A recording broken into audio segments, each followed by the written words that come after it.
Então, Prisco, faz 1 mês e poucos dias que você saiu da cadeia e você preferiu ficar calado enquanto isso. Por que essa decisão de se resguardar? Foi por uma decisão judicial. Havia uma decisão judicial de haver esse resguardo.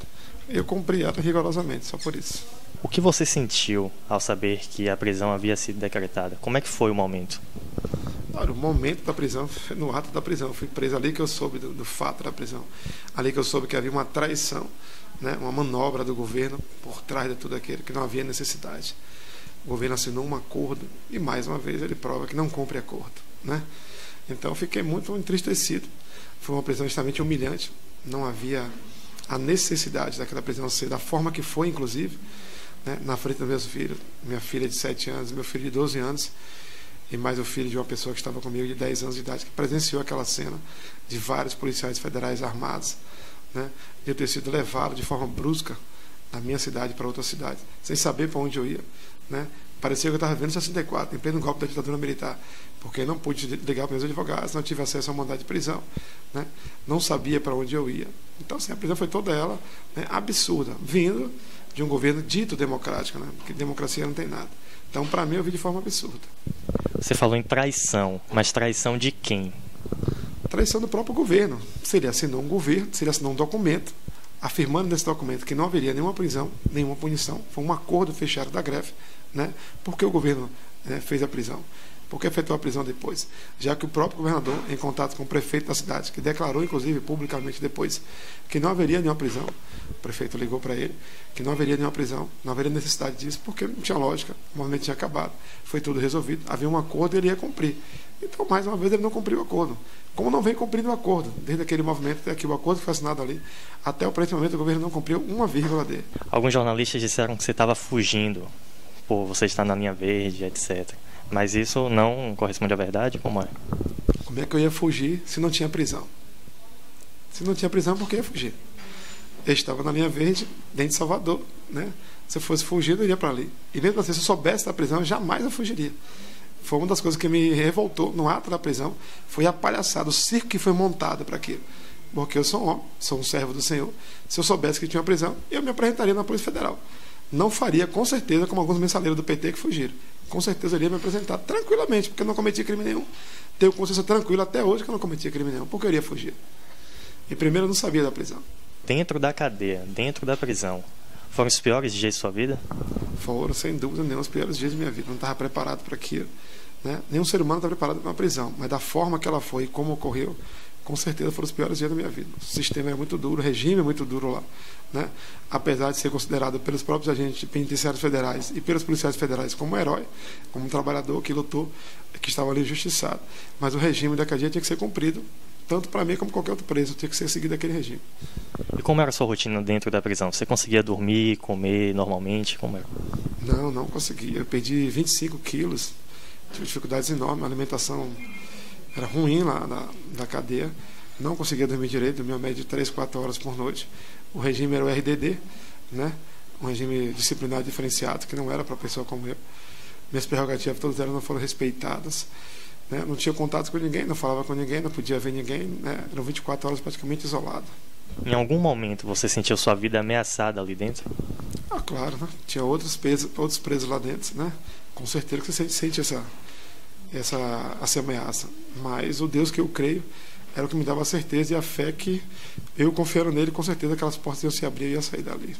Mas você recebeu ameaça de morte? Assim, formalmente, entre aspas? Não, os presos ameaçaram, né? No fato lá ocorreu que os presos ameaçaram. Não, né, diretamente relacionada para mim, né? Aliás, foram diretamente relacionadas para mim. Não tiveram contato próximo de mim. Até porque a cela que eu ficava era uma cela individual.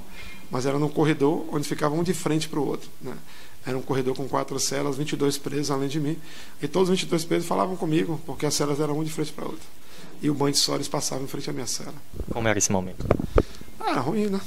Normalmente, você está sendo hostilizado, né, o tempo todo. Né? A ameaça é constante ali, o temor é constante. Lógico que é ruim, é péssimo isso. Primeiro que você não é criminoso, você não cometeu crime nenhum.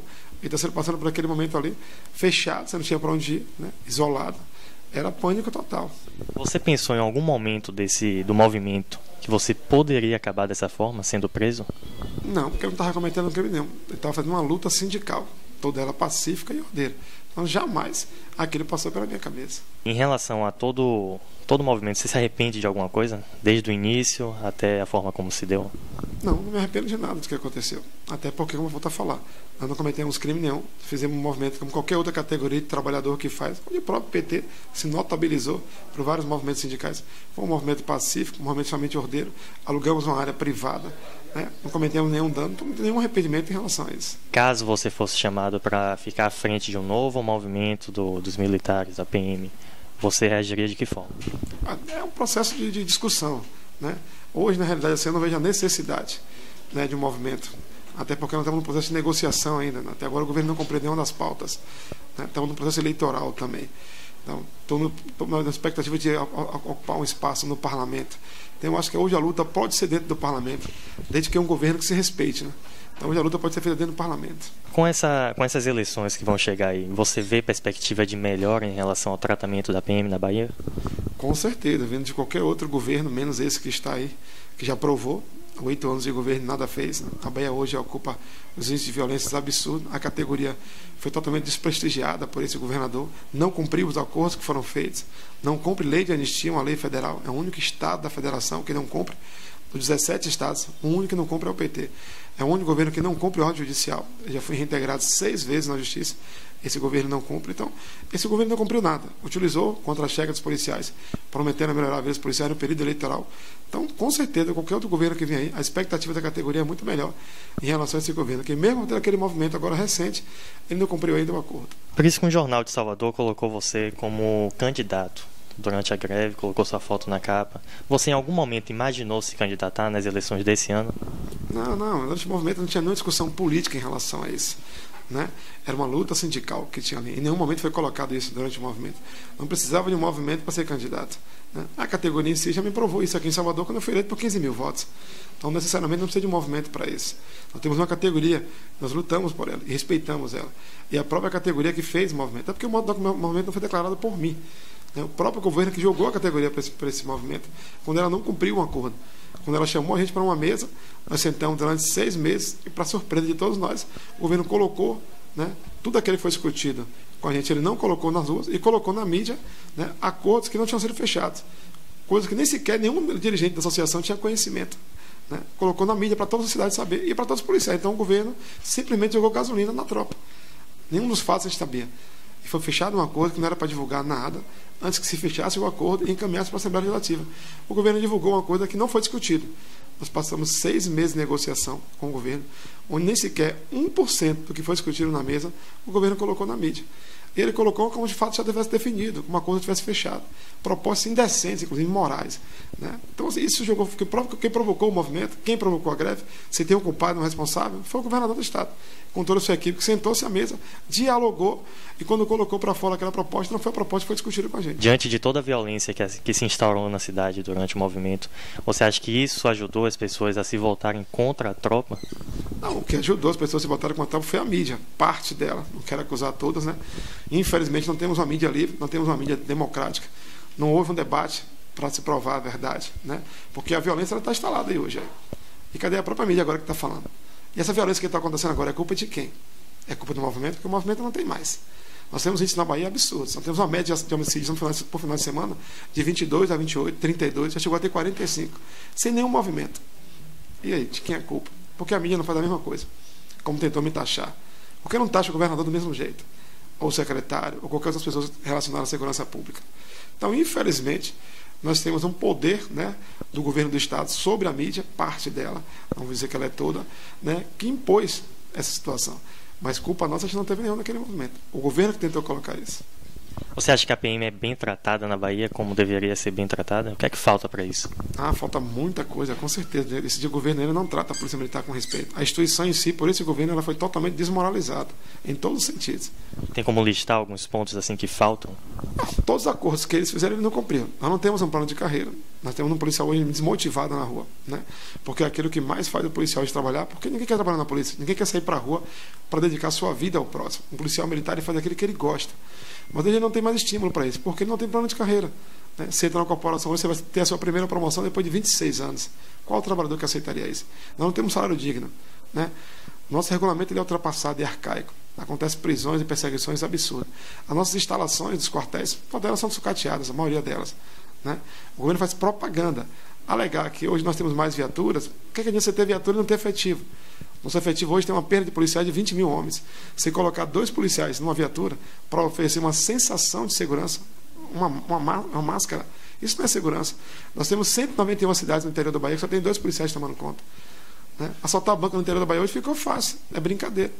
Então o governo não cumpriu nada, só fala em propaganda aquele que ele está cumprindo. Mas na verdade, no fato, quem está na rua, nem os policiais vê isso, nem a própria sociedade vê isso, nem a própria mídia vê isso, porque não tem como a mídia também esconder a violência que está instalada na Bahia hoje.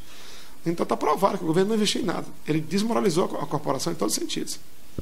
E o seu mandato na Câmara, como é que você pode trabalhar em função disso, em função de ajudar a PM?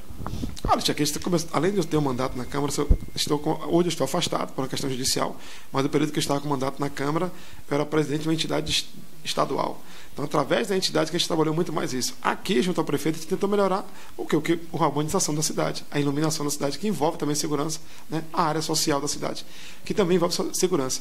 Isso a gente trabalhou bastante junto ao prefeito, junto a todas as comunidades onde eu fui eleito, e temos trabalhado até hoje nesse sentido. Como é que você avalia, então, o seu mandato? Avalia de forma extremamente positiva. As ruas estão provando isso, a população está provando isso, e com certeza no dia 5 de outubro será avaliado melhor ainda. Não tenho dúvida nenhuma que meu mandato avaliou de forma positiva. Eu sou candidato a deputado estadual, estou com a campanha na rua aí já, trabalhando, já correndo aí. Ainda não posso viajar devido a algumas restrições judiciais. A prisão preventiva foi de 90 dias, hoje ela se encerra, automaticamente ela se encerrando, encerra todas as restrições. Meus advogados já entraram com uma petição junto à Justiça Federal. Estamos aguardando o fim dessas restrições que, para o nosso modo de ver, não tem mais cabimento. Você não tem mais medo de ser preso novamente? Não, porque assim, eu não tive medo nem na primeira vez, nem posso ter medo agora, como eu falei, eu não cometi crime nenhum. Né? Um cidadão que está com a consciência tranquila não tem que ter medo de ser preso, até porque eu não cometi crime nenhum, né? E vai ser provado isso na justiça, então não tenho nenhum receio em relação a isso. Olha, o que eu tenho para deixar para a população é que ela cobre dos governantes uma melhor segurança pública, porque essa sempre foi a minha luta, sempre foi a luta da associação a qual eu presidi, né? E não vamos parar de lutar por isso, porque hoje, infelizmente, os nossos filhos, né, os nossos pais, a nossa família não tem segurança, isso está provado, toda a população tem visto isso, né? E que não vive alienada, né, por uma política midiática do governo tentando enganar a população. Né? Nós queremos um debate aberto, franco, transparente. Estou preparado, desafio a qualquer pessoa do governo para qualquer debate sobre segurança pública e para provar os atos que ocorreram durante o movimento ou em qualquer espaço que o governo queira, ou alguém do governo queira.